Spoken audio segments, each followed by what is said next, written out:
天文台話中秋可能又打風，打風有一日風假，作為打工仔當然好爽啦。但係香港嘅樹木就未必咁睇啦。淨係上星期華嘉沙吹襲香港就有幾百宗嘅塌樹報告，咁塌咗嘅樹去咗邊呢？過去嘅情況通常都係將塌樹斬件，然後運去堆填區。但係香港唔少屋邨都有好多樹，有啲就差唔多超過半個世紀。就以早排愛民邨倒塌嘅樹為例，就有超過50年嘅歷史啦。作為自己村友，眼白白見到陪住自己長大嘅樹唔見咗，想要救樹又有冇可能呢？有專家就話視乎樹木本身有冇蟲蛀壞死。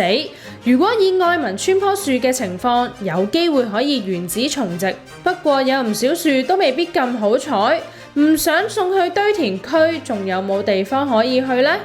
？2024年政府就公布公眾可以將塌樹同園林廢料送到屯門環保園 Y Park 林區，將廢木送到入面新設立嘅臨時園林廢物收集點處理。不過市民如果想再次有機會見到咁有年代嘅樹木，其實香港仲有啲機構可以同房署協商去回收木材。而今次呢，香港木庫就成功將愛民邨嘅樹木部分回收，更加打算將呢啲木免費做成公園木凳，希望日後可以拎返去愛民邨。本台亦都有了解後續情況，香港木庫就公布塌樹嘅後續，收到嘅塌木會先進行乾燥處理，之後就會聯絡房屋署同埋社工組織，希望村民有機會參與製作工作坊，各位街坊就可以多多留意啦。